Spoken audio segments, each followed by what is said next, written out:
It's been so exciting as a fan to watch it. Everybody contributing. I think I saw at one point the stat was 17 different guys have scored in the playoffs. Can you bring us inside the locker room just a little bit? I think I'll just go back to, I think it was Game 3 where I felt like, wow, it was kind of a dud there. And I was like, I remember tweeting at the time, I hope somebody is breaking something in the locker room right now. You know what I mean? Like, does that ever happen? Like, what gets you go? Because we all know you've seen it where in the first period you got like a dud, and the second period totally different team. What happens there in that time frame?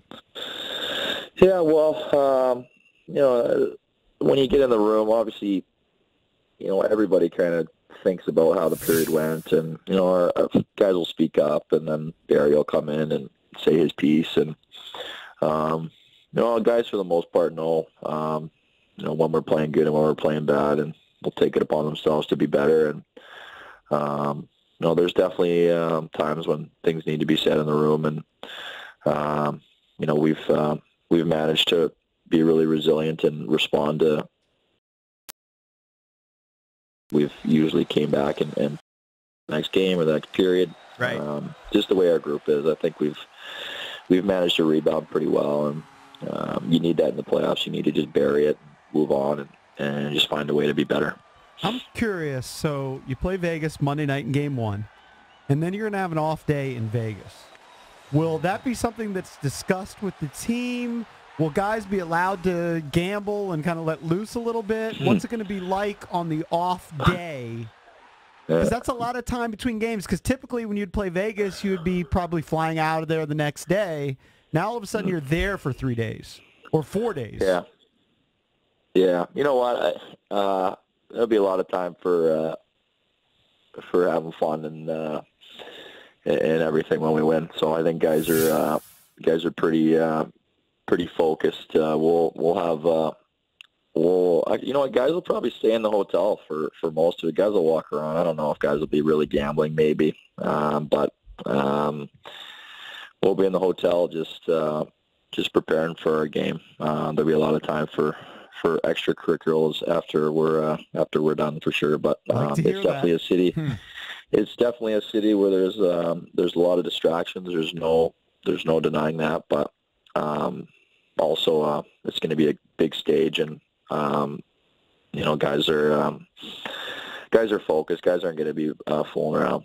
Now, obviously, if you guys knew the answer, you would change it, but everyone's talking about the home struggles, right, for you guys, and maybe it's just random, you know what I mean? That would be my guess, but who knows? Is there something to said for the fact that maybe you guys on the road feel like the underdog a little bit, or a different environment, maybe a little too comfortable at home? Who knows? I mean, can you put your finger on it?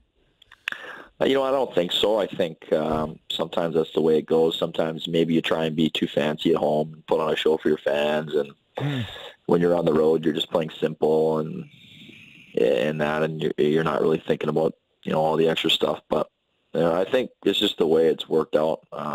Even in the Tampa series, both teams,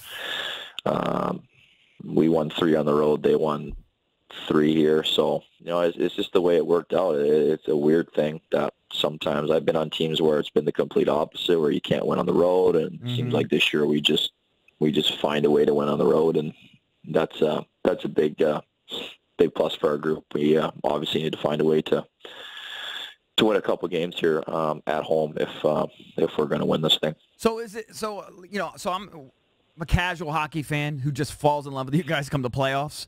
And all I hear about like the last line change and all of these sort of advantages that you have at home, like on faceoffs or whatever. Is that all just sort of overstated then?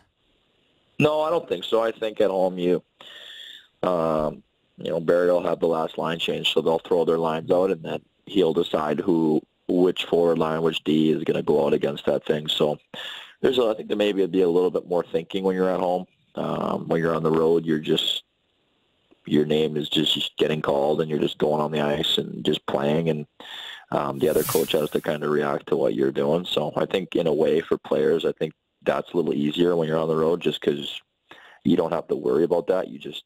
Your name gets called and you're over the boards and you're just playing and getting into the game and getting engaged. And at home, sometimes you miss a couple of shifts because the coach is trying to get a certain matchup, and sometimes that can disrupt the flow of the game. But in other ways it can help having, the right guys against the right guys. So it's just kind of a cat and mouse game at home, and down the road, everyone's just playing and not really thinking too much. Right. Joined by Brett Connolly from the Washington Capitals. Was there any extra satisfaction for you personally of knocking out the Tampa Bay Lightning, the team that drafted you, or you know what, you're on to the Washington Capitals now, you signed here in 2016, this is a new chapter, or do you still have a little bit extra by beating the Tampa Bay Lightning and sending those guys home for the summer?